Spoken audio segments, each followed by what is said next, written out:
Visibilmente commosso durante il suo intervento, il comandante della Capitaneria di Porto Empedocle, Gennaro Fusco, ha lasciato stamani il testimone al suo collega Fabio Serafino. Si è tenuta infatti la cerimonia solenne del passaggio di consegne tra i titolari del compartimento marittimo empedoclino.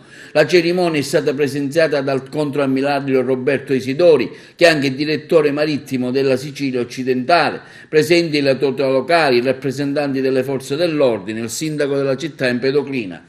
Allora, il bilancio è un bilancio positivo, un bilancio che mi inorgoglisce. Sono stato al timone di questa capitaneria e ho guidato questo equipaggio ottenendo dei risultati in diversi campi, nel campo ambientale, nel campo del contrasto del traffico illecito dei rifiuti. Abbiamo fatto attività investigative molto particolari, abbiamo fatto attività anche con risultati incredibili nella tutela della filiera ittica, con i sequestri di importantissimi quantitativi di prodotto o non idoneo alla vendita o non tracciato. Siamo riusciti anche a contribuire in maniera massiccia a questo fenomeno purtroppo dell'immigrazione clandestina, cercando di contrastare sia il traffico di esseri umani con diverse attività che sono state compiute in diverse sia a Lampedusa sia a Licata,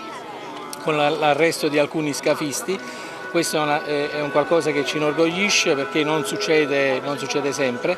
Abbiamo dovuto affrontare un'emergenza, quella del Covid-19, unita a un'emergenza ancora più grave che è quella dell'immigrazione.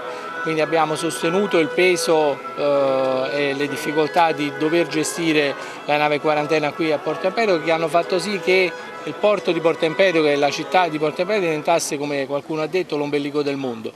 Abbiamo dovuto dimostrare con i nostri sforzi di essere in grado di sopperire a tutte quelle che sono le esigenze. Io devo ringraziare tutte le istituzioni, devo ringraziare il prefetto Caputo prima e l'attuale prefetto, la dottoressa Cocciufa, per avermi dato un supporto incredibile, straordinario in questo momento di comando. Ringrazio tutte le istituzioni per avermi concesso in primis la loro amicizia, la loro lealtà istituzionale, l'avermi dato sempre consigli utili, aver gestito le diverse situazioni al limite che abbiamo dovuto affrontare.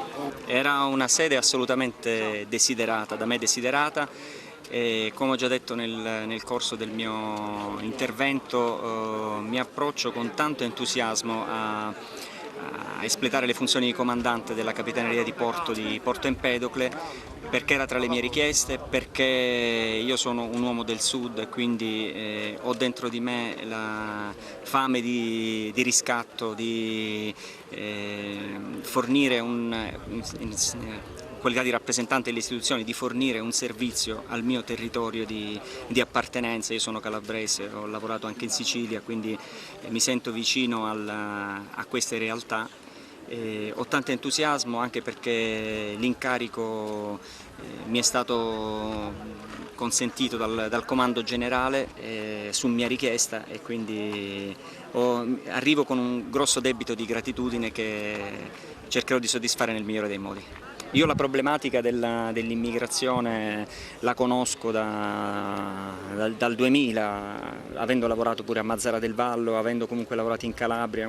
È insomma una problematica che esiste da tanto tempo, che io conosco da tanto tempo. C'è tanta sinergia tra le istituzioni e quindi c'è tanto gioco di squadra, una capacità sicuramente rafforzata rispetto a quella che potrebbero avere le singole amministrazioni per fronteggiare l'emergenza, ovviamente nella linea indicata dal governo, delineata dal nostro governo.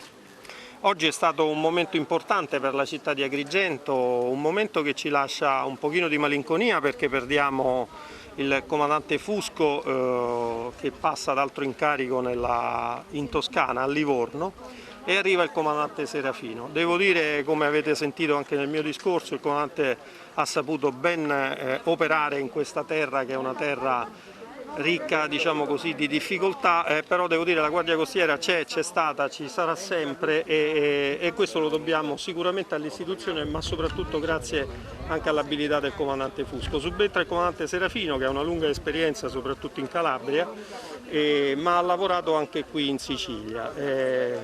Le risposte che dobbiamo naturalmente a questo territorio, che è un territorio che ha bisogno di tanta attenzione da parte dello Stato, sono multidisciplinari e multilaterali. Innanzitutto lo sviluppo del porto, che naturalmente sta avvenendo in maniera anche consistente grazie a questa ottima simbiosi Guardia Costiera e Autorità Portuale di Palermo e della Sicilia occidentale, ma soprattutto anche recupero della legalità sul territorio, attenzione costante anche agli interessi del cluster marittimo, quindi tutti quegli interessi che ruotano intorno naturalmente alla vita economica e non solo economica, anche sociale del porto. Ecco, mi sento di garantire che come sempre la Guardia Costiera farà la sua parte e saremo sicuramente un elemento di spinta per lo sviluppo di queste aree.